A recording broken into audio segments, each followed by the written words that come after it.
Nyarlathotep. Nyarlathotep, the crawling chaos. War. I am the last. I will tell the audient void. I do not recall distinctly when it began, but it was months ago. The general tension was horrible. To a season of political and social upheaval was added a strange and brooding apprehension of hideous physical danger. A danger widespread and all-embracing. Such a danger as may be imagined only in the most terrible phantasms of the night. I recall that the people went about with pale and worried faces, and whispered warnings and prophecies which no one dared consciously repeat or acknowledge to himself that he had heard. A sense of monstrous guilt was upon the land, and out of the abysses between the stars swept chill currents that made men shiver in dark and lonely places. There was a demoniac alteration in the sequence of the seasons. The autumn heat lingered fearsomely, and everyone felt that the world and perhaps the universe had passed from the control of known gods or forces. And it was then that Nyarlathotep came out of Egypt. Who he was none could tell, but he was of the old native blood and looked like a pharaoh. The Fellahin knelt when they saw him, yet could not say why. He said he had risen up out of the blackness of 27 centuries, and that he had heard messages from places not on this planet. Into the lands of civilization came Nyarlathotep, swarthy, slender, and sinister, always buying strange instruments of glass and metal and combining them into instruments yet stranger. He spoke much of the sciences, of electricity and psychology, and gave exhibitions of power, which sent his spectators away speechless, yet which swelled his fame to exceeding magnitude. Men advised one another to see Nyarlathotep, and shuddered. And where Nyarlathotep went, rest vanished, for the small hours were rent with the screams of nightmare. Never before had the screams of nightmare been such a public problem.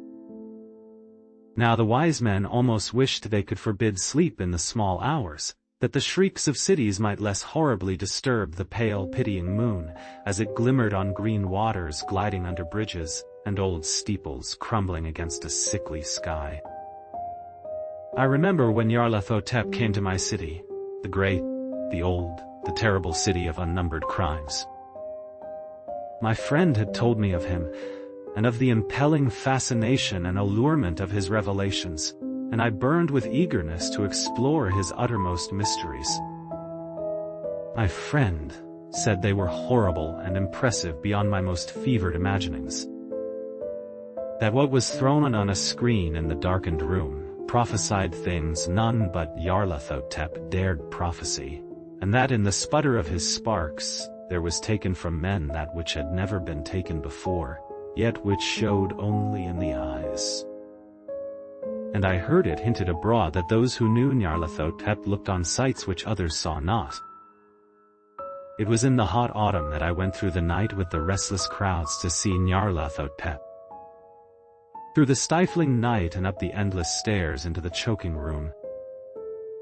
And shadowed on a screen, I saw hooded forms amidst ruins, and yellow evil faces peering from behind fallen monuments. And I saw the world battling against blackness, against the waves of destruction from ultimate space. Whirling, churning, struggling around the dimming, cooling sun. Then the sparks played amazingly around the heads of the spectators, and hair stood up on end whilst shadows more grotesque than I can tell came out and squatted on the heads. And when I, who was colder and more scientific than the rest, mumbled a trembling protest about imposture and static electricity, Nyarlathotep drave us all out, down the dizzy stairs into the damp, hot, deserted midnight streets. I screamed aloud that I was not afraid, that I never could be afraid.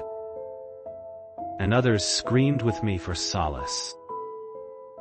We swear to one another that the city was exactly the same, and still alive. And when the electric lights began to fade, we cursed the company over and over again, and laughed at the queer faces we made. I believe we felt something coming down from the greenish moon, for when we began to depend on its light, we drifted into curious involuntary formations, and seemed to know our destinations, though we dared not think of them. Once we looked at the pavement and found the blocks loose and displaced by grass, with scarce a line of rusted metal to show where the tramways had run. And again we saw a tramcar, lone, windowless, dilapidated, and almost on its side.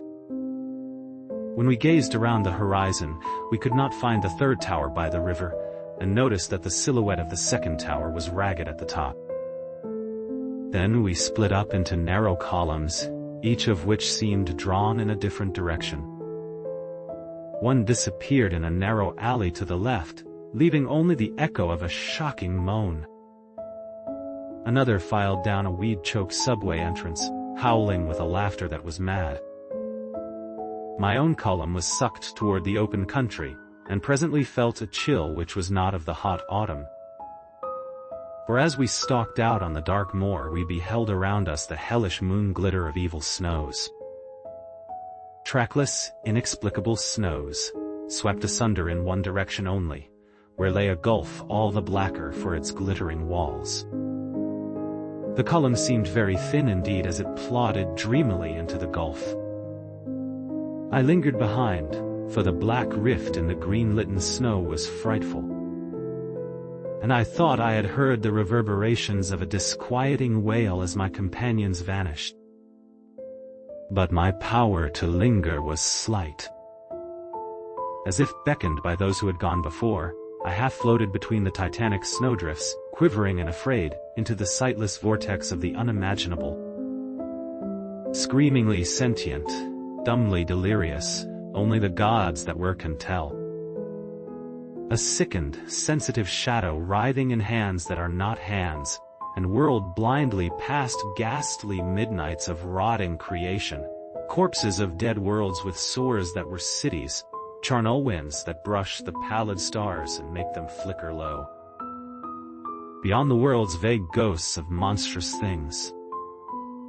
Half-seen columns of unsanctified temples that rest on nameless rocks beneath space, and reach up to dizzy vacua above the spheres of light and darkness. And through this revolting graveyard of the universe, the muffled, maddening beating of drums, and thin monotonous whine of blasphemous flutes from inconceivable, unlighted chambers beyond time. The detestable pounding and piping whereunto dance slowly, awkwardly, and absurdly the gigantic, tenebrous, ultimate gods, the blind. Voiceless, mindless gargoyles, whose soul is Nyarlathotep.